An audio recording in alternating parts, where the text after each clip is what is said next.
Assalamualaikum warahmatullahi wabarakatuh. Perkenalkan, nama saya Cindy Puspita Ayu, NIM 22020460238 dari kelas 03D4 Teknik Elektro. Pada video kali ini, saya akan mempresentasikan materi K3 Kelistrikan pada mata kuliah Kesehatan dan Keselamatan Kerja.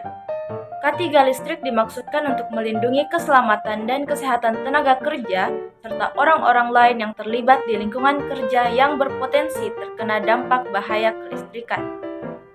K3 kelistrikan bertujuan pula untuk membuat instalasi kelistrikan yang aman untuk dapat memberikan keselamatan pada bangunan dan isi di dalamnya.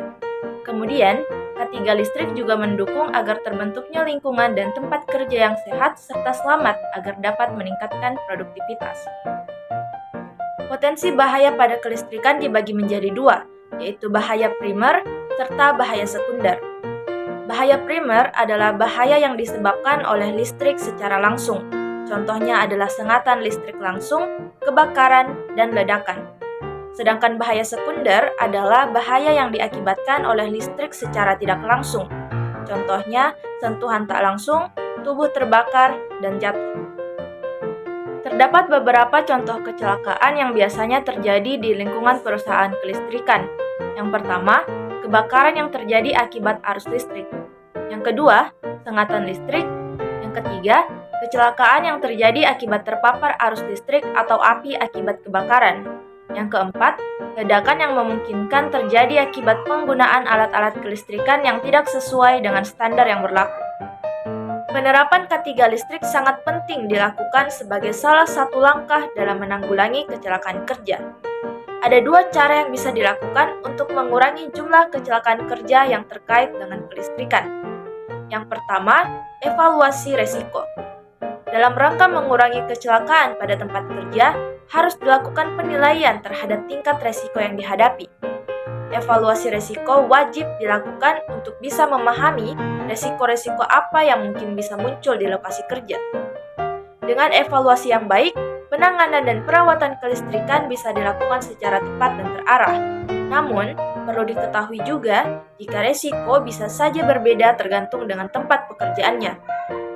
Yang kedua adalah meminimalisasi tingkat resiko kecelakaan. Setelah melakukan evaluasi terhadap resiko kelistrikan yang bisa terjadi, maka selanjutnya adalah usaha dalam meminimalisasi tingkat resikonya.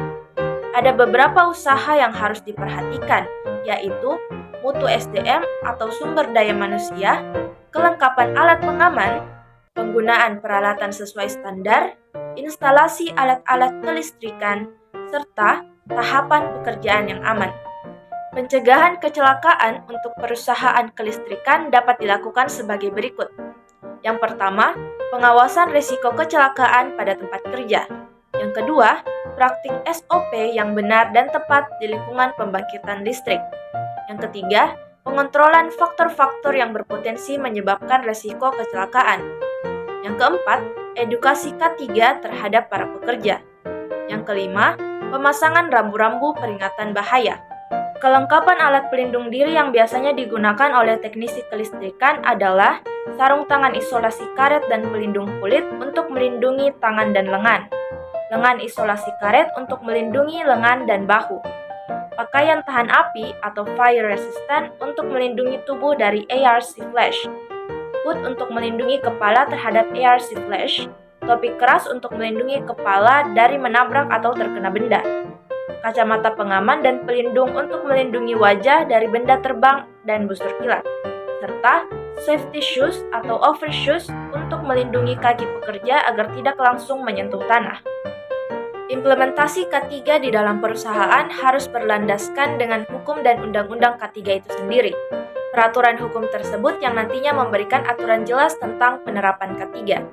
Salah satu undang-undang yang mengatur tentang kewajiban perusahaan untuk menjamin kesehatan pekerjanya adalah Undang-Undang Ketenagakerjaan Nomor 13 Tahun 2003. Undang-undang tersebut berisi kewajiban perusahaan dalam melaksanakan serta memeriksakan kesehatan para pekerjanya, termasuk kesehatan fisik dan mentalnya. Pemeriksaan kesehatan ini juga wajib dilakukan secara rutin. Di lingkungan pembangkit listrik, dalam mendukung penerapan ketiga listrik, pekerja juga wajib menggunakan APD atau alat pelindung diri secara lengkap dan tepat. Pekerja juga diwajibkan untuk menaati masing-masing peraturan kesehatan dan keselamatan kerja yang ada. Undang-undang atau peraturan lain yang mengatur tentang ketiga adalah Peraturan Menteri Ketenagakerjaan Nomor 12 Tahun 2015 tentang keselamatan dan kesehatan kerja listrik di tempat kerja. Pengusaha dan atau pengurus wajib melaksanakan ketiga di bidang listrik di tempat kerja. Contoh kasus kelalaian ketiga seperti yang terjadi di kantor Camat Maluk, Desa Benete, Sumbawa Barat. Korban terjatuh dari tower setinggi 20 meter diduga karena tidak menggunakan alat pelindung diri. Sekian dari saya, lebih dan kurangnya mohon dimaafkan. Wassalamualaikum warahmatullahi wabarakatuh.